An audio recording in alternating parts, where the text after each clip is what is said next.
So, welcome everyone.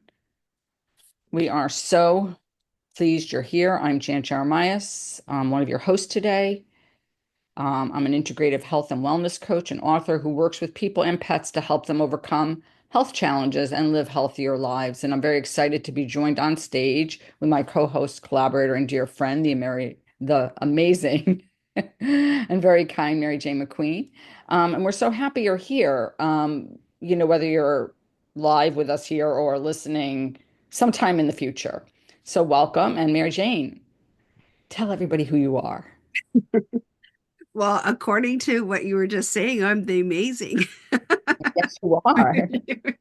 So I will accept that compliment. Yeah, so I am Mary J. McQueen, and I am the founder of my own creative studio where I help entrepreneurs step into their light and share their gifts authentically. And it always gives me great pleasure to being here on Friday mornings with all of you, and of course with my beautiful collaborator Jen, who continues to shine brightly every day. And she's such an inspiration. So yeah, here we are, Friday morning. Well, for us, Friday morning. For others, afternoon, evening, wherever you are. Absolutely. So, do we want to begin with our poem? Sure, that sounds like a good plan. Okay, go ahead for it. So, see with the eyes of your spirit, softly, slowly, let the ordinary shimmer, a pet's gaze, a rustling tree, the hush between words. Life whispers its miracles when we are still enough to listen. Move through your day with an open heart, from breath to breath, moment to moment. Let grace guide your noticing. Miracles live in the spaces we often pass by. Invite in awe like an old friend, not with fanfare, but with reverence. Let your breath ground you. Let your soul rise to meet the beauty already here. This is remembering. This is return. Love is the thread weaving the visible with the unseen. Every smile, every touch, every act of tenderness, a holy unfolding. Every day is an invitation to come back to yourself, to find meaning in stillness, to live from miracle to miracle, and to know you are one of them.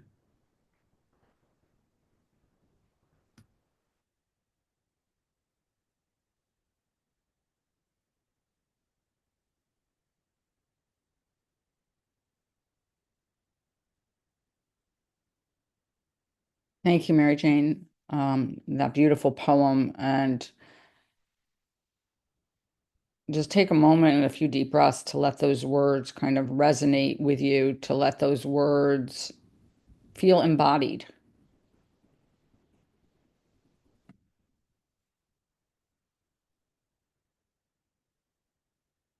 So, welcome, dear friends, to our gathering today. Smile, seeing miracles in life every day. We're so grateful you're here, whether this is your first time joining us or you are a familiar face in this community. We welcome you with open hearts. And today we gather not just to explore the idea of miracles, but to experience them. Not the grand, cinematic kind, but the quiet, often overlooked gifts woven into our everyday lives. Let's begin with the words of Arthur Rubinstein, who once said, "To be alive, to be able to see, to walk, it's all a miracle." I have adopted the technique of living from miracle to miracle. What would it feel like to live that way, to adopt the technique of moving from miracle to miracle? This week, we're building upon last week's powerful question of who am I? And today we explore one of the ways we remember who we truly are by leaning and learning to see life through the lens of awe, gratitude, and wonder. Life is a miracle. Love is a miracle.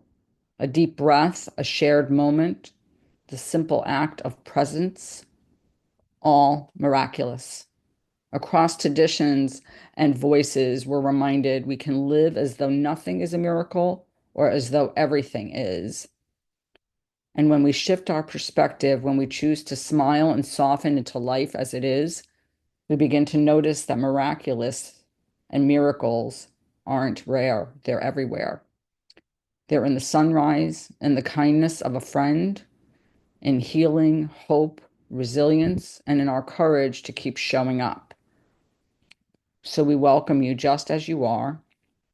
We welcome your stories, your stillness, your laughter, your questions. Together, let's pause, breathe, and open the door to wonder. Let this moment be, and let this moment be a moment where we remember that to be alive is already a miracle. Let's begin.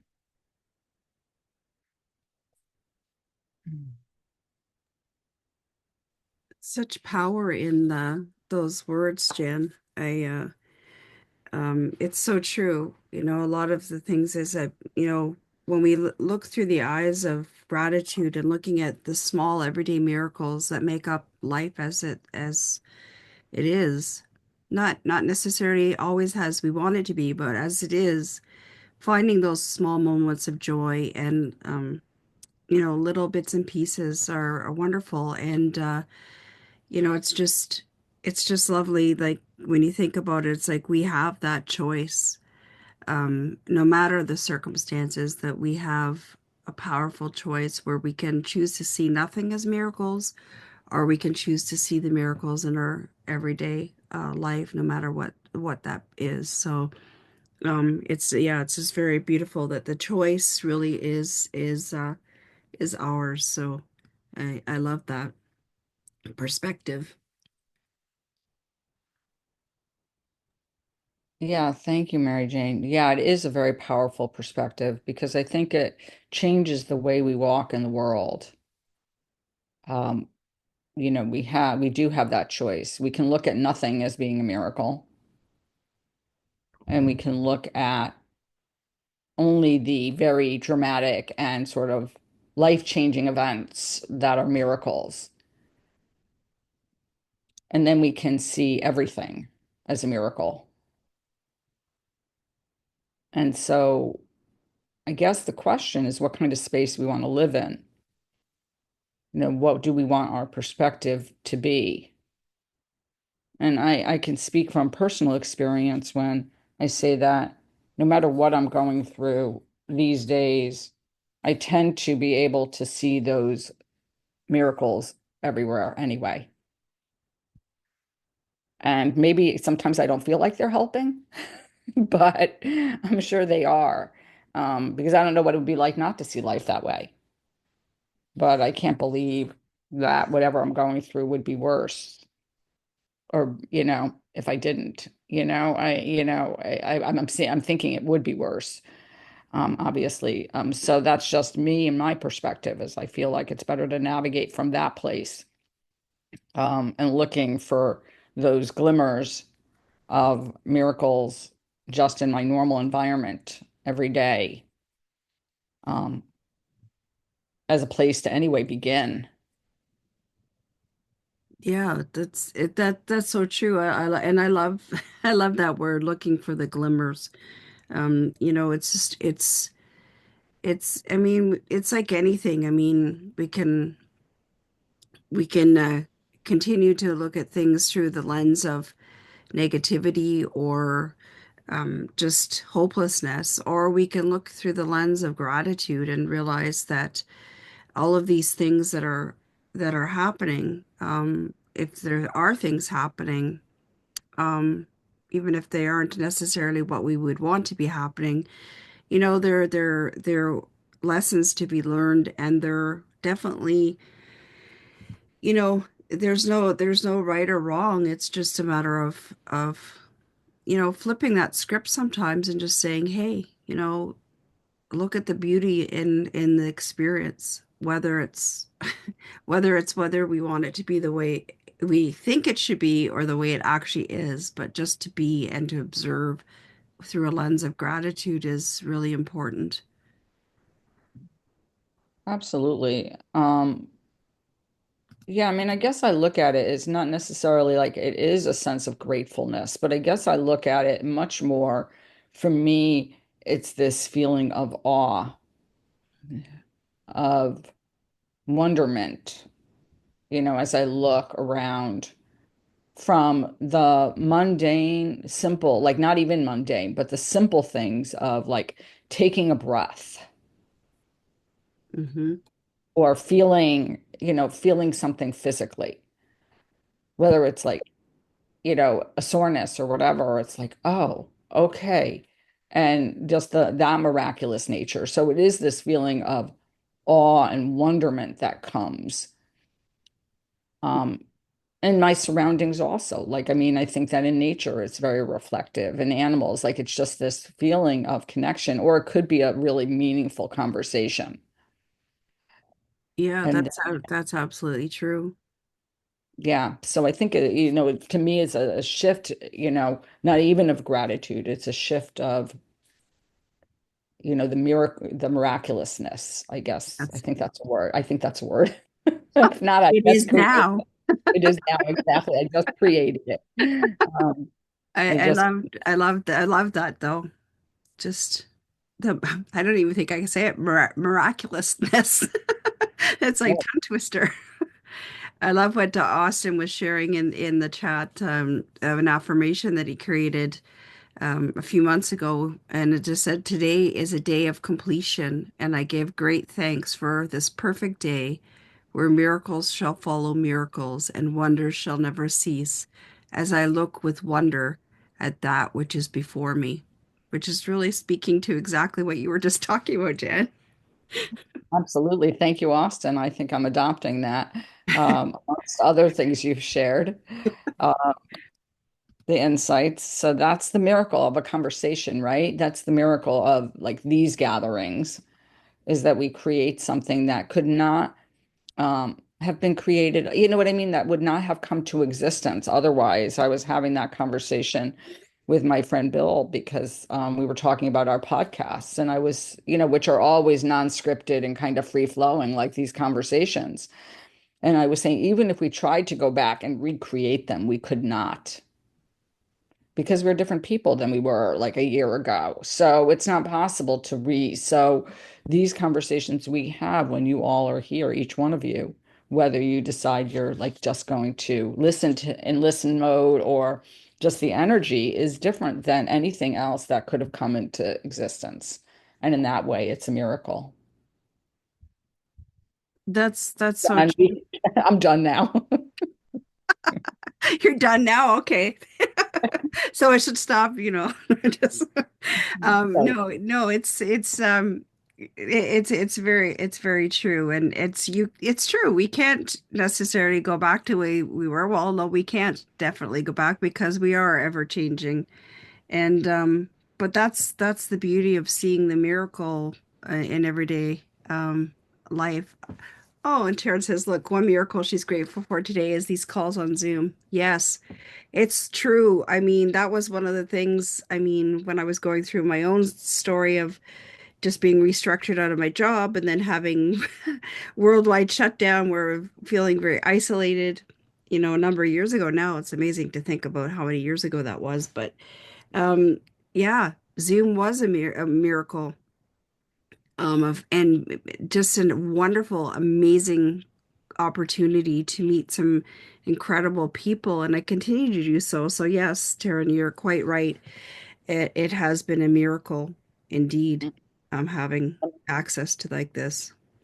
Absolutely. I mean, look at everybody in this room who I didn't know previously, Yes, until like every single person on this platform today in this conversation, including um, us, right, Jen?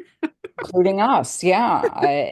Which is always mind-boggling to me. Like I sit there and think to myself, like we've never actually met each other in person for, I don't think anybody on this room today. Um, and how, here we are. And with all like the complaints sometimes, I mean, I'm really grateful. There's now I can truly say that word with a heartfelt kind of expression. So grateful for these spaces. Um, and and it served such a beautiful purpose. I remember after COVID hit, when I switched to immediately one of the yoga studios I teach for, went online that week. I mean, it was amazing. I mean, she was so well organized, the beautiful owner, Chaya. And we were online that week, and classes were packed. I mean, everybody was so excited to actually be able to see each other. We were shut down quite early in the whole pandemic.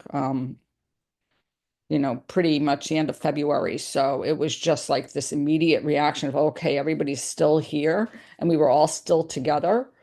And so it was a really, really beautiful, beautiful way to stay connected to people and to keep going, and we realized, and that connection is a miracle. And I guess I think if you think about a miracle, what is it you're connecting to? I mean, really feel like you're connecting to a deeper part of yourself. You're accessing something that is remarkable within you, and it's your awareness of it, which is the miracle. Sorry, I just got very emotional.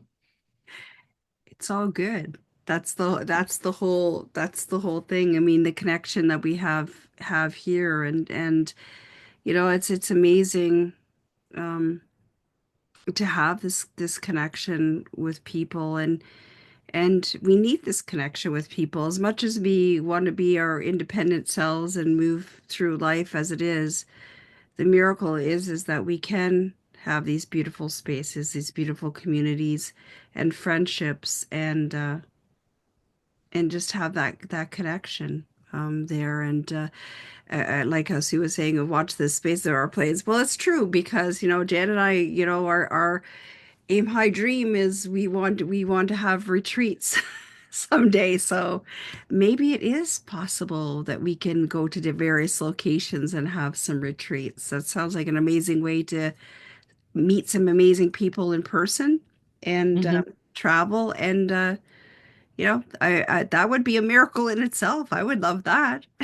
Yeah, me too. And then be able to um, spread that energy, right? To share that energy, um, which is, would be remarkable. Zara, did you want to share something, please? Yeah, good morning to Mary, Jane, and Jan, and everyone in the audience listening. Yeah, the miracle of Zoom is impacted my life in more ways that I can even describe, really. I mean, Jan, we met, didn't we, via Zoom? I've met Seamus here via Zoom, and you both have had a massive impact in my life. One of the things that I find really, I look forward to these meetings and just hearing, the poems that Mary Jane shares, the conversations that people are just authentic, and we have good days and we have bad days, and it just, we stop judging ourselves, or people in the audience sometimes who don't want to share go, okay, it's all right, we're human, we have bad days. But one of the things Seamus said, that's it's literally like I keep asking myself this same question 100 million times a day, and it was, how are you showing up for your whats and whys? I don't think anybody had really made me think about that so many times a day. So thank you, Seamus, because ever since you and I met, I felt like there was a pivot point in my life when I thought, you know what, I am going to wash up today, and I'm going to do this with love, and I know why I'm doing it. Whereas I used to hate washing up. I was like, I'm doing this for my family, I want to see this clean space, and my son will feel happier knowing that it's tidy. It'll take pressure off my husband so he doesn't feel like he has to do it. But another miracle of Zoom was meeting someone over lockdown, which then answered so many of my questions, which to this, I was really confused about why my son wasn't fitting into the mainstream. And he met my son via Zoom, and he's in America. This would never have happened otherwise, not in a million years. And it was over COVID that he met my son. And he explained his uniqueness to me. And that's the day I decided to take him out of school. And yes, we had a period of 2 years of deschooling, which was an absolute nightmare. I won't kid you guys. But today we just came back from meeting the home ed drama class today. And one of the mums there I've been helping understand herself, her husband, her child. We've now started an initiative where we're going to start talking about an anti-bullying class, and we're going to start with the two boys. And I'd like to see that being a start of something which then feeds into what my husband's now looking to do after he's left the corporate world days, and he's looking into football coaching, and obviously there's a lot of bullying that goes on there. So I can see so much has happened off the back of that one Zoom call that we decided to take Alex out of school. And yes, it is really a miracle when we think about how many lives we'll be impacting. So thank you for allowing me to share. Thank you, Zara. I mean, I think we talk about this, and that's the ripple. It's like we never have any idea where something will lead. I'm thinking back, well over a year ago when Mary Jane and I, probably close to 2 years ago, where we, hopped on a few Zooms, and then it was like, oh, maybe we should collaborate and do some joint workshops together. And that turned into one, which turned to like, two. And then all of a sudden it was like, multiple. And then we gave the whole, came up with Spirit Born Imaginings, and then we moved on, and then we created programs, and then, I was on this platform, and I invited Mary Jane on, and then all of a sudden here we are, I think well over a year, and we haven't missed, a week. Um, Friday, basically, I think we've done almost every Friday, maybe one we missed. I think I had COVID and we canceled. Yes, exactly. Yeah. I'm thinking exactly that. Yeah, I had COVID on my He was birthday. really sick. Yeah, yeah, I was really sick on my birthday. So, but otherwise we've been here every week. We've never met. And it was from one Zoom conversation, right? Mhm. And the fact that we were both kind of like, oh, let's explore this. Like, let's be open. Let's look at the possibilities. Well, that's the key word right there, the possibilities, right? And allowing that space for the everyday miracles to come in because it really has been a miracle in my life for sure. I can say that. And it's just it's there's a certain art in seeing the miracles in everyday life because sometimes we're going through the stuff, I'll call it, and we're not quite sure that we see many miracles at all, but the simple fact that we're here, that we woke up, we're taking a breath, that, we have hopefully a roof over our heads and friends that we can connect to, whether it's virtually or in person, but just being to, cognizant, I guess, of those facts, really, it's a blessing.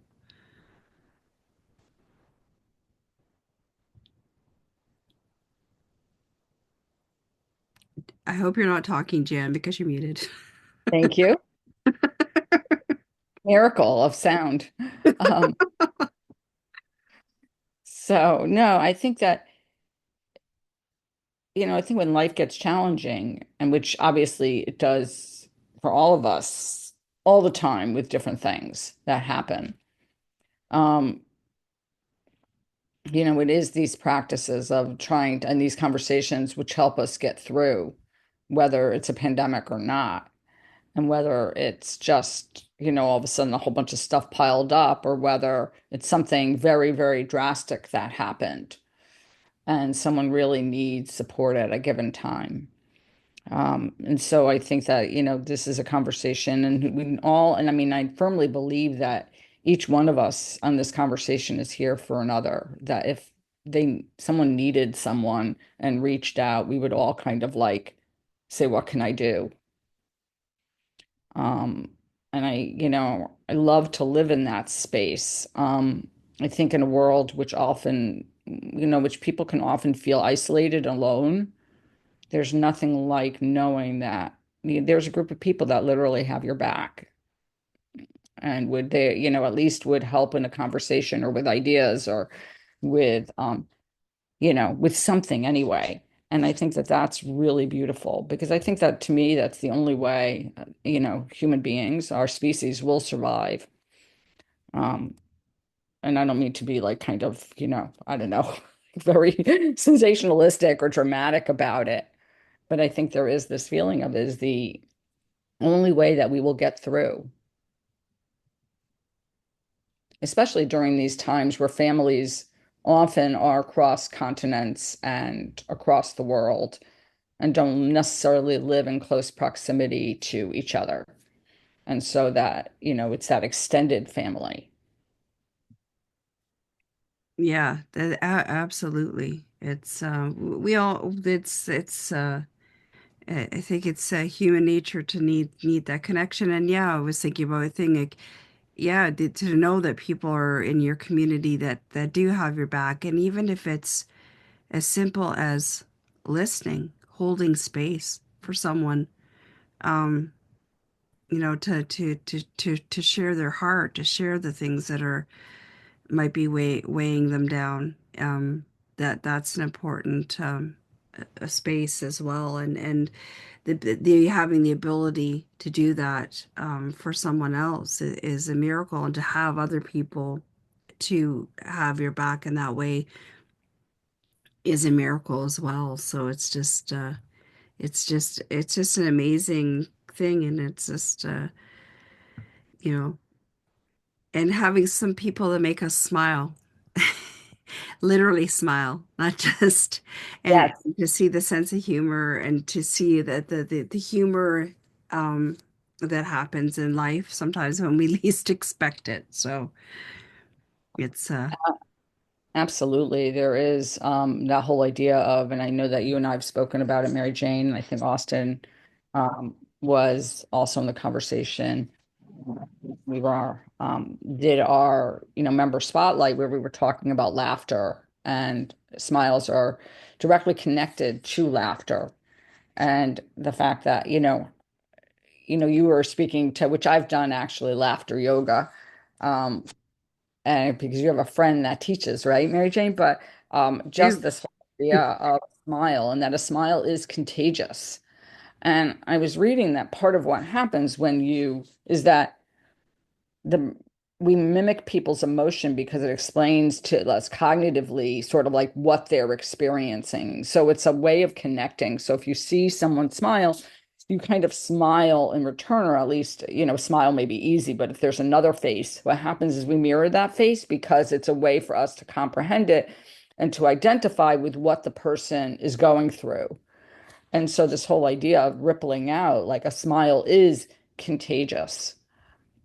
And there is physiologically something that happens to us on a physical level when we smile.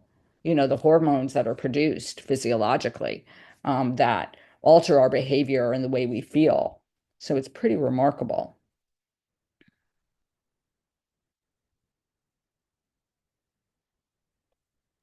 Yeah, it is remarkable. I mean, just the science. Oh, of course, Jan brings the science into it because Jan's the scientist. So I love that though. It's just that it's true. Yeah, my friend that does laughter yoga and even my own yoga instructor, she often says, like with laughter yoga. I mean, sometimes it can feel very strange at first because you feel like you're laughing, you feel like you're forcing laughter, but really what it is that the body itself doesn't it doesn't know the difference between real laughter and actually making yourself laugh. The same sort of chemical reaction happens um, regardless. So that that it raises the vibration, it raises your energy and your overall sense of well-being. And so it's an amazing practice, and it's okay. It gives us a chance to be silly because sometimes it feels funny at first doing it, but as you go along, it's the laughter usually becomes more genuine because it's almost like you're laughing at yourself. And it's like a continuous cycle, so it's awesome. It's a very fun practice. So yeah, I mean, there is this element, and I think I mean I agree with you. But there is a study that was done at the University of Kansas which just showed that there is a difference physiologically of a forced smile versus a natural smile. Now, I'm not saying don't like, you know, that there's not like there's something wrong with like, trying to smile when you're not feeling like smiling, because I think it does help. Physiologically, I think it has a greater impact on you if you're actually, if it's a natural smile or a real heartfelt smile versus a forced smile. But it did remind me what you said. Years ago, I did a few yoga workshops with a teacher named Brian Kest, and he was um, he was great. And he used to say, "Make the pose advanced and smile." And I think all of a sudden that took on new meaning right now as you were sharing that, because it reminded me of being in a really challenging place. And then, we'd say, okay, make it advanced, smile. And the fact that years ago, when I taught my Friday morning class, two of my friends and one was a fellow teacher, both had recently had babies. And so they used to bring their babies to class. And I mean, they were not crawling yet. I mean, they were really like newborn. And they would park them on a mat next to them and they would, and they would practice. And if they cried, they'd take them out. But there's nothing like doing a really hard yoga pose and having a baby like coo or laugh. And then all of a sudden it kind of breaks the tension and everybody kind of smiles and laughs.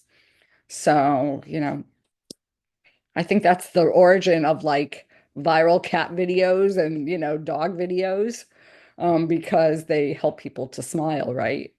So I think that that's what, their whole purpose, right? Is to like, it's like, okay, well, what are you doing? What are you doing? Well, I'm watching, like silly whatever videos or silly, because I need a reason to laugh. Mary Jane, get on a planning session with Mary Jane and I because we spend 90% of the time laughing. It's it's all good. I mean, that's the best way. I mean, laughter is very helpful actually for creativity. So, it's because it releases the feel good, um, you know, chemicals in our brain and in our bodies, and it's just, hey, I laugh at myself all the time. If I did, it would be a strange day if I didn't. But yeah. Absolutely, absolutely. I mean, it takes and I think that, yeah, it's in those opportunities, those circumstances when like you realize like basically what you're thinking and how silly it is or how preposterous it is.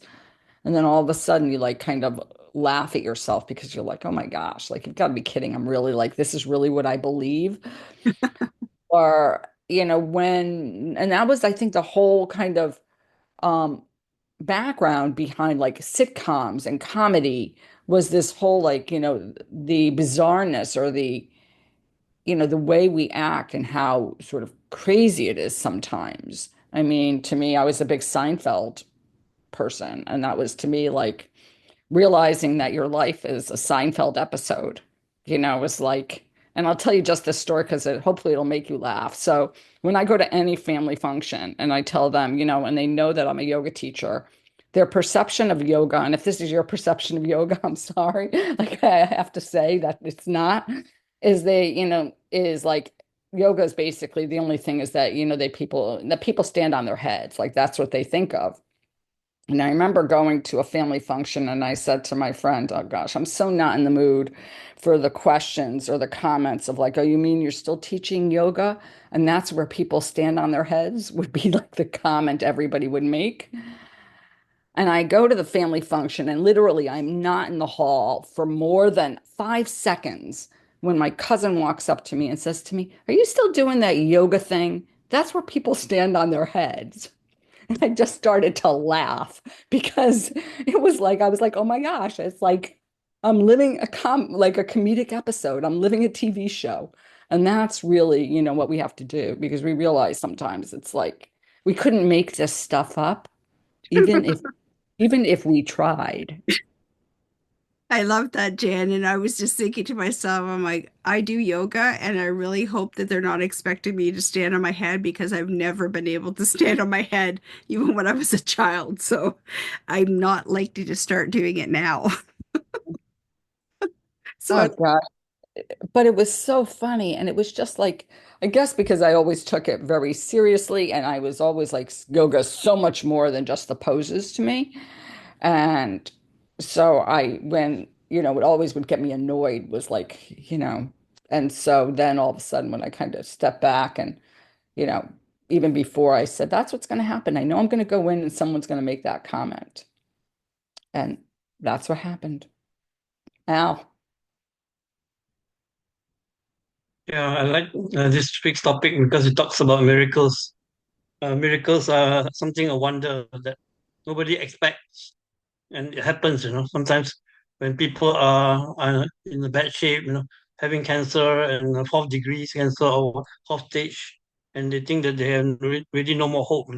Then suddenly things happen, then the miracle happens, and they are cured. And they are back in life, and they have a journey to move again. And basically miracle. I just wonder whether the miracle comes from the word mirage. For example, when a person was in the desert and they're dying hungry and no hope of water and all that, and then they see a mirage far, far away where there's like a pond of water. So by the time he goes to the pond of water, it's like the oracle opening. So there's nothing, no water. So whether the word miracles come from the word of mirage plus oracle. So I mean, this is just I wonder, whether this comes about by itself. And also, I would like to share that the miracles are like we are living every day by itself, very incredibly. So the acronym for life is living incredibly fully every day. So this is life. So you have to live a life of incredible. So for the miracles, you have to make it incredible, and it's so powerful that every day we seeing miracles. Unexpectedly, it comes. Like thinking that the money is not coming, then suddenly a big windfall comes to your hands and your doorstep. No doubt. Sometimes we need to manifest, but miracles also happens in some sort of way, that we never expect it. So every day we have to believe that miracles is always in our way, and we have to keep on smiling. Yeah, seeing miracles in life every day. Thank you. thank you, Al. It's very true. Yeah, we have to look at, I think that if we can't see them in everyday life, we won't know when they're there, when they're larger. I think I was having a conversation the other day about signs. And sometimes I feel like, I love, getting a sign that something's working out or whatever. But I always say sometimes I need a billboard. I need this big flashy sign that basically says, okay, this is it, or, you're here. And so actually it was Darlene who's on this conversation, said that when she opened up her business, she was doing an event and she actually had a sign made, she went to like office place or copy place and they made a sign. She went to pick it up and the guy wasn't there and there was a post-it note. And she was debating about whether this, like, she should make this step and this was the right thing for her. And then it just said on the post-it note on the box was like, this is your sign. And she was like, oh, okay, now I get it. So I think that there is something to the fact that, like of signs and the fact that sometimes, I look for signs. I had a sign this morning and I'm not quite sure what it means yet, but I'm looking into it because it was a human animal interaction, which is very apropos for me. I have a lot of those. And I showed Mary Jane this video of I was out walking this morning. I'm at my mom's, but took her back to Florida and I'm walking and a duck landed right in front of me and they're called Muscovy ducks. And he landed literally like a foot in front of me.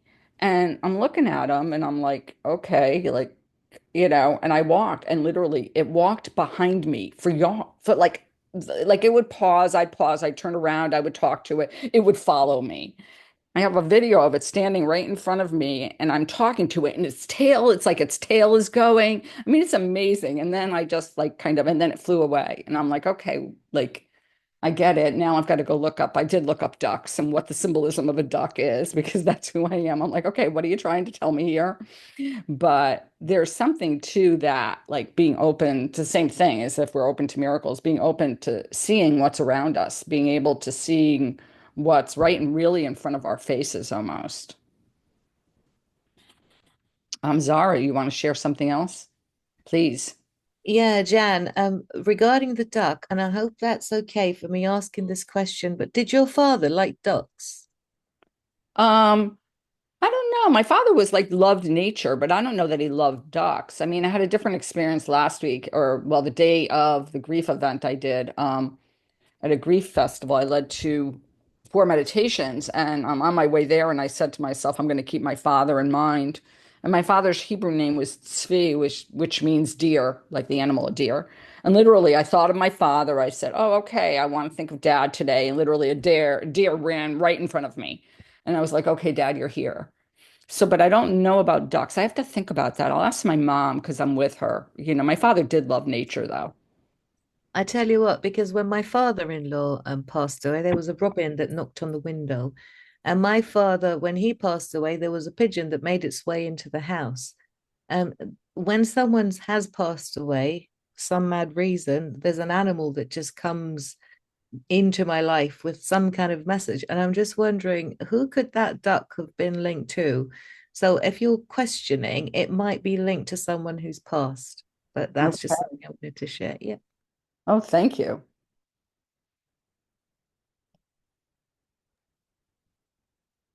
Do please. Right, great. Can you hear me? That's good. I can see my lights lit up. Well, I was thinking about what Zara was just saying about signs linking, and one of my favorite authors is Marion Keyes, and she's written about 12 novels now, and she's Irish, and she wrote this she's tragic comedy, but it always has a happy ending, and yet I don't know, maybe sometimes you can't get the perfect ending, but there's this woman, she loses her fiance in a car accident not long after they've got married, but she gets amnesia. And then she goes through this whole passage of trying to make sense of it. And the book is actually called "Is There Anybody Out There?" And she explores all these different things like psychic readers and formal religion. And then I think then there's one man who wants to have a relationship with her. And at the end of it, the upshot to it all is she decides there's lots of forms of love, and she's got friends, she's got family, and she's sitting in the garden and she sees this purple butterfly alight on a flower, and then the purple butterfly flies away. So to me, and I've since found out that the butterflies symbolize rebirth and reincarnation, and to me that symbolizes what the other side is all about, which is quite weird because I'm a Christian, but at the same time, to me, I just think, well, there's something on the other side for everybody. Does that make any sense, Jan? Absolutely. I mean, I think that there is, I mean, I always believe that the people that are have passed are connected to me in some way. I mean, I've always believed that. I mean, some of you know this story. So years ago when my grandmother and I, who were very, very, very close, I lived with her. She was like amazing person. And when she passed away, I was abroad in grad school and I flew home. I was in England and I flew home. And so I didn't really get to say goodbye. And at the funeral, I'm standing by the grave and everybody else had walked away. And I was just standing there thinking to myself, oh, okay, I'm going to just stand here and say what I want to say to her. And all of a sudden I walk, and have my eyes closed or whatever. And then I walk away from the grave and someone comes up to me afterwards and they said, did you see the thousands of butterflies that were all around you? And I was like, what? And they were like, yeah, you were surrounded. Like you were the only one. Everybody, like they were around you only. Like everybody else had gone away. They were only around you. And I was like, okay. Now every single time I see a butterfly, I know it's her. Like I just know somehow, like she's sending me some sort of message or sign or hope or whatever it is. I just know that she's present for me, and she always will. And then years later, so her name was Lillian, my grandmother, Lillian Rose. And years later, I met a woman who's actually really, really close friend of mine, whose husband went to high school with my father, of all things, whose name is Lillian Rose. And we're like the closest of friends. We had all these connections, and it was kind of like she was divinely sent to me. And I firmly believe this. It's like she was sent, it was like, my grandmother sent her to me, or God, spirit, the universe, whatever you want to call it. I do feel like everybody here has been divinely sent to me. Yes, Thank you. absolutely. What a beautiful conversation today. I must say that I know the acronym was another thing, but I must say that I've spent a good deal of my time smiling, listening to the conversation, as I do most times. But I guess today I'm just more aware of it. But what an amazing way to connect and to really just feel that even in a world that can be in turmoil, feel that all can be right in the world when you're surrounded by the right people and the small miracles that we see every day. So Oh, absolutely, Mary Jane. So true that, there can be chaos going on around us. And yeah, you know, there's nothing like being in the presence of people like you all. so beautiful. So, I mean, I did want to, it reminded me of a wonderful excerpt from my favorite book. And then I think I'll move into the meditation. Does that sound okay, Mary Jane? That sounds perfect, Jan. So the book is Broken Open by Elizabeth Lesser. And she starts out with the quote by Mother Teresa. And she says, "The problem with the world is that we draw the circle of our family too small." She said, "It's the end of a hot and humid August day, and I am in my vegetable garden with Eli, squatting over the fuzzy leaves of a vine, searching for the perfect sized cucumbers to make what my mother called refrigerator pickles.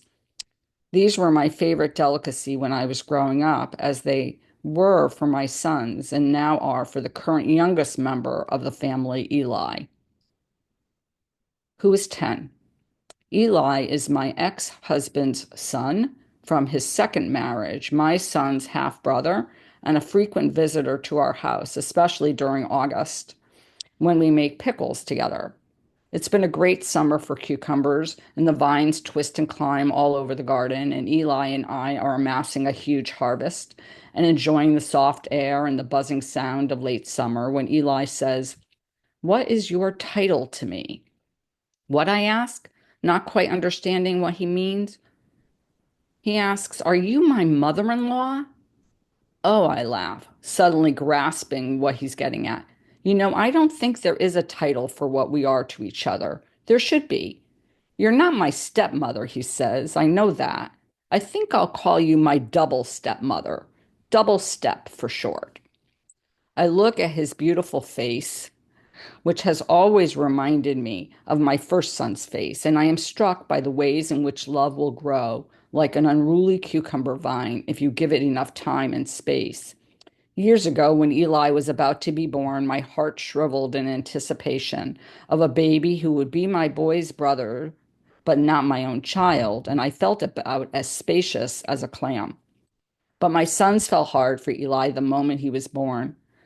They liked to babysit for him in our house, which often after about a half an hour meant me taking care of him. I figured they were responding to some sort of ancient and tribal instinct when a family structure was much less tightly defined. So instead of banishing Eli from my heart, I followed the lead of my kids and I fell in love with him. And fortunately for me, my big hearted husband, who has never met a child he didn't want to play with, was equally enamored of Eli. Soon he was part of our family. I kept his favorite juice in the refrigerator and his treats, the ones he wasn't allowed to have at his own house, in the cupboard. Before he learned my name, he called me Cookie Lady. He seemed equally comfortable with all of us and unconcerned with bloodline. We were family. His brothers, me, my husband, my stepson. Even after the boys left for college, he visited me and my husband mostly, I think, for cookies and the refrigerator pickles. And so that's what I think of these conversations. I think of these conversations as widening the circle of our family.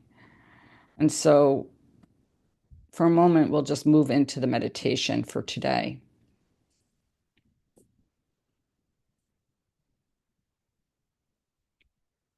So take a moment to arrive once again, wherever you are. Allow yourself to settle. Feel the ground beneath you. Let your shoulders soften. Let your breath deepen. Not forced, not changed, just noticed. Take a moment here to come back to yourself, to this moment, to this breath. Now gently bring your attention to your senses. Notice the sounds around you. Notice the feeling of air against your skin. Notice what it feels like to be here. With your next few breaths, I invite you to travel inward to the quiet space behind the eyes, the stillness beneath the surface. And in this stillness, bring to mind a small moment, a moment that felt deeply meaningful, even if no one else noticed it.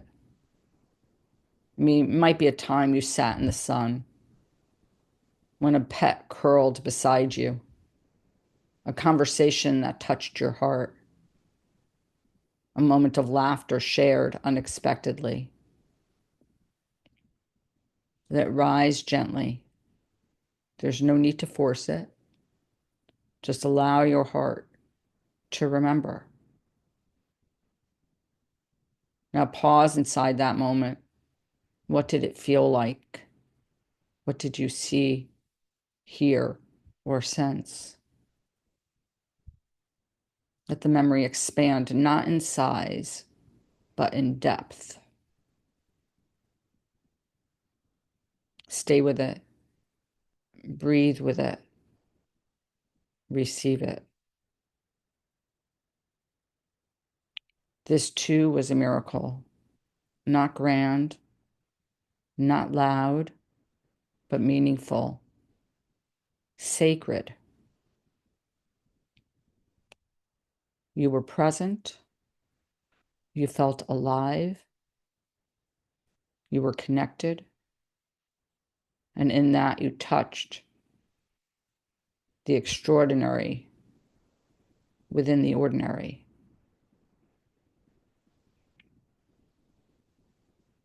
This is what it means to smile with the soul,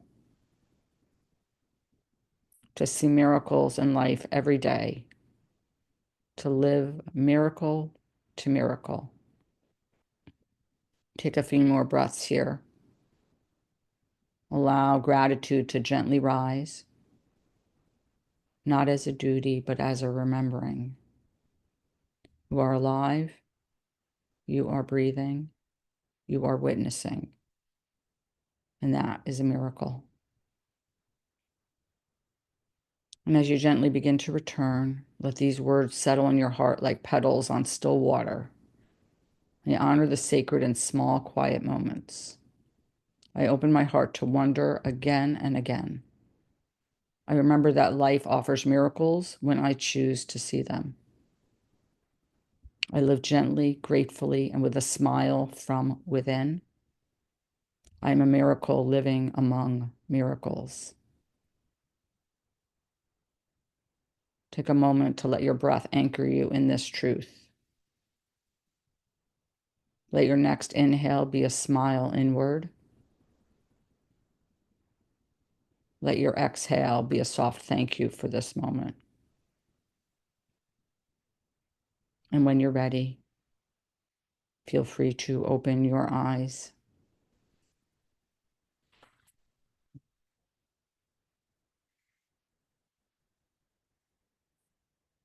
Thank you all so much for being here today. Warms my heart. I treasure each of you and appreciate all of you for being here, as I know Mary Jane does too, and we'll chime in a moment.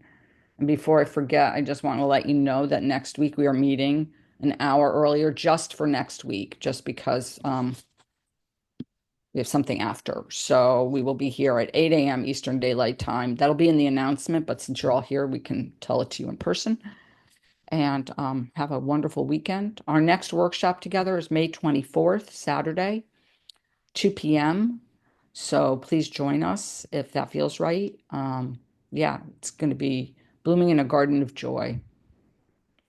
So Yes, thank you everyone for being here, and many blessings, blessings to you. And we look forward to you joining us next week, bright and early.